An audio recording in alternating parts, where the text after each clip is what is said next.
ईद की नमाज के बाद यहां भी सड़कों को पूरी तरीके से घेर लिया गया। ऐसा लग रहा था कि जमातियों ने मेरठ की लॉ एंड ऑर्डर को हाईजैक कर लिया हो। पुलिस और सुरक्षा बलों के हालात पतली हो गई, मानो सब ठप करना चाहते हो। जो जहां था वही फंस कर रह गया।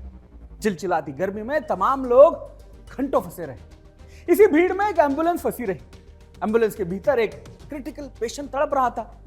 पुलिस मुसलमानों से विनती करती रही, रिक्वेस्ट करती रही कि भाई रास्ता छोड़ दीजिए, एम्बुलेंस को जाने दीजिए, लेकिन इनमें कान पर जू तक नहीं रही। जानते हैं क्यों? क्योंकि इनको पूरे शहर में जुलूस निकालना था। देखिए ये पूरा वीडियो।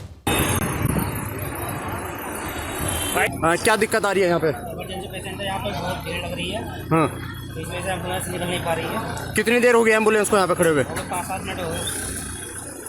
क्या इमरजेंसी है? पेशेंट को क्या दिक्कत है? एक्सीडेंट पेशेंट है भैया। हाँ। पीछे दिखा दो, एक्सीडेंट एक्सीडेंटल है। एक्सीडेंटल पेशेंट है और हालत ज़्यादा गंभीर है इसकी। बिल्कुल, देखिए, हाँ, इमरजेंसी पेशेंट है और एक्सीडेंटल केस है। उसके बावजूद नमाजियों के बीच में ये एम्बुलेंस पिछले 10 मिनट से यहाँ पर फंसी हुई है। मैं दिखाता हूँ आपको तस्वीर।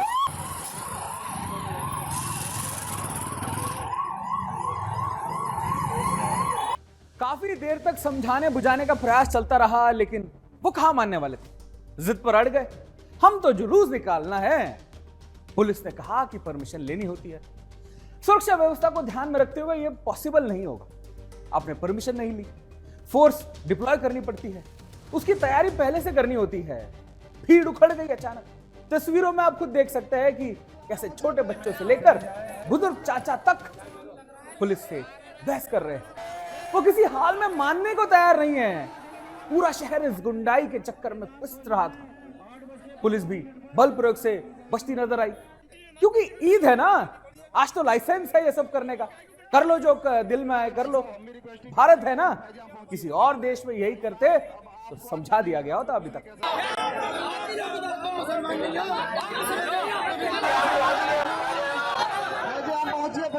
चले जाए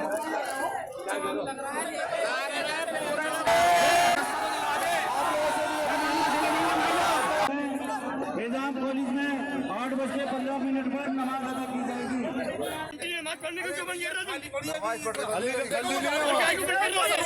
कर रहे भाई साहब, हम भी रिक्वेस्ट ही कर रहे हैं कि आप लोग फैजाम पहुंचिए। भाई साहब, अब आपको अच्छा नहीं लग रहा तो मैं कुछ नहीं कह सकता, लेकिन ठीक है। दिक्कत हो रही है आप लोगों को, 5 मिनट की नमाज की दिक्कत। आप बहस मत करिए प्लीज। आप फैजाम पहुंचिए, बहस मत करिए। आप फैजाम पहुंचिए, बहस मत करिए। आपको बताया जा रहा है, कोई बात नहीं, ऊपर कोई बात नहीं। आप फैजाम पहुंचिए, ऊपर वाले को बताइए। फैजाम पहुंचिए, फैजाम पहुंचिए, प्लीज फैजाम पहुंचिए। आप लोग, आप ईदगाह भर चुका है।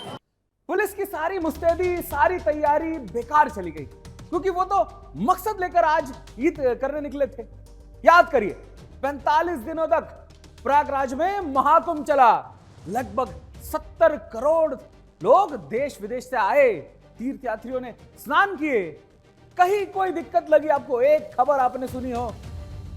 क्योंकि कानून का पालन किया गया कुंभ में। सबके कल्याण की सोच थी।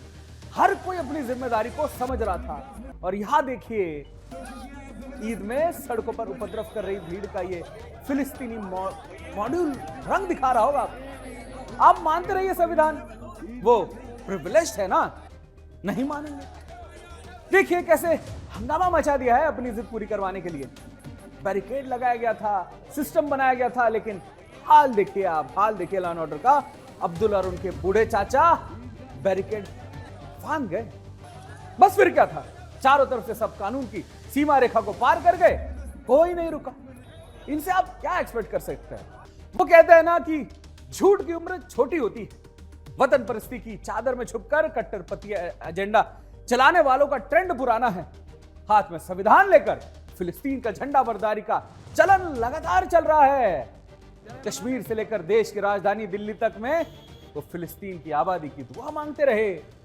अब मेरठ भी ईद की नमाज के बाद वो नमक हरामी साफ कैमरे में कैद हो गई। दिल में छुपा फिलिस्तीनी प्रेम खुलकर बाहर आया।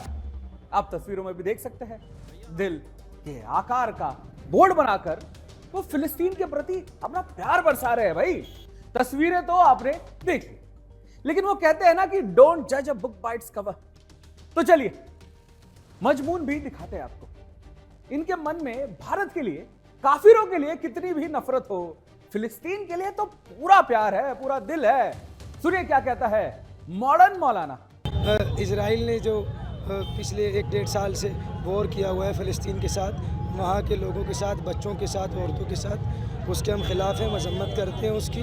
हम ये कहना चाहते हैं कि उनके साथ गलत हो रहा है, वो गलत है, वो सही है, अपने हक़ की लड़ाई लड़ रहे हैं। यकीनन कुछ चीज़ें गलत हो सकती हैं कि वो फ़लस्तीन के साथ फर्मली स्टैंड करे और इजराइल की मजम्मत करे और कोशिश करे कि वॉर ख़त्म किया जाए, आम नागरिकों की जान है उसकी हिफाजत की जाए। जी नहीं, हमारा कोई नहीं रहता है। जी नहीं, हमारा कोई नहीं रहता है। जी नहीं, हमारा कोई नहीं रहता है। ये सब तो पता था, लेकिन इस बार की ईद पर बहुत कुछ अपग्रेड किया गया है। विरोध के लिए नए नए तरीके निकाले गए हैं। आपको बता दें कि प्रशासन ने जुमे के नमाज के लिए पहले से ही कड़े बंदोबस्त किए गए थे। कहा गया था कि सड़कों पर, घरों के छतों पर नहीं, मस्जिदों में नमाज पढ़ी जाएगी। उस पर भी आपत्ति थी जमातियों और उनके मसीहाओं को। विक्टिम कार्ड चला गया। फिर प्रशासन और सरकार की मंशा पर उंगली उठाई गई। अब ईद की नमाज के बाद इसको मुद्दा बनाया गया। मुसलमानों की टोली हाथ में बड़ा सा बैनर लेकर निकले।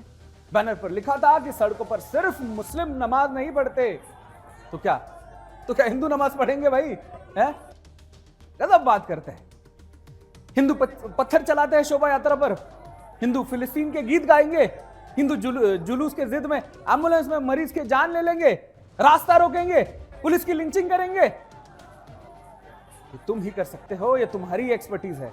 भाईचारे का राग अलपने वाले अपने ही मियां भाइयों के खून के प्यासे बन गए।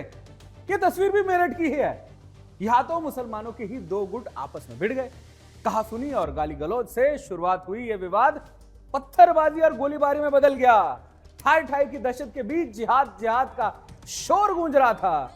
पूरे इलाके में दहशत फैल गई। आप तस्वीरों में देख सकते हैं कि कैसे दो गुटों के बीच में गोली बंदूक चल रही है। यह ईद का आफ्टर इफेक्ट है। कल कहा जाएगा कि बड़े शांतिपूर्ण तरीके से ईद मनाई गई। तो याद करिएगा जो हम आपको दिखा रहे हैं आज।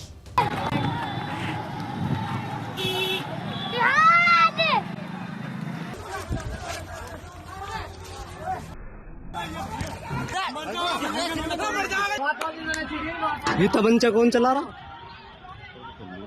ना उस पे भी वो तमंचा वो ले रखा। ईद में मजहबी आतंक की तमाम तस्वीरें देखी जा रही है। कहीं गद्दारी की दीमकों की जहरीली चालें, तो कहीं नमक हरामी वालों चरित्र दिखाए गए। ऐसा दोगलापन की गिरगिट भी शर्मा जाए, एकदम मुंह ढक ले ऐसे करके। चलिए अब आपको सहारनपुर लिए चलते हैं, उत्तर प्रदेश में। यहां भी भाईजान का फिलिस्तीनी प्रेम हिलारे मारता दिखा है। इनके हाथ में कभी आपने तिरंगा देखा? धोखा देने के लिए संविधान की कस्में तो खाते हैं। भारत माता की जय बोलता सुना है आपने इन्हें? नहीं सुना होगा, क्योंकि ट्रेनिंग पक्की है इनकी। ट्रेनर बहुत तगड़ा है इनका। कहते हैं इस्लाम में सिर्फ अल्लाह की इबादत करेंगे, बाकी सब तो हराम है। वंदे मातरम हराम है, हिंदू तो काफिर है। हमें भारत की नहीं, हमें तो बस फिलिस्तीनी भाइयों की चिंता है। दर्शकों तस्वीरें देखिए, जज्बात बदल जाएंगे आपके, सोच बदल जाएंगी आपकी। खुद के भीतर झांकिए, सच को पहचानिए। पुलिस के सामने चुनौतियां काफी थी। ईद पर कानून व्यवस्था को चुस्त दुरुस्त बनाए रखने की जिम्मेदारी थी ना। सहारनपुर के एसपी सिटी ने क्या जानकारी दी है, देखते हैं। मैं इस मामले में आपको अवगत कराना चाहूँगा कि सोशल मीडिया के थ्रू एक वीडियो हमारे संज्ञान में आया है, जिसमें कुछ लड़कों के द्वारा भारत का और एक अन्य देश का झंडा दिखाया जा रहा है। इस मामले की आवश्यक जांच की जा रही है एवं जांच के उपरांत इसमें आवश्यक कार्रवाई की जाएगी।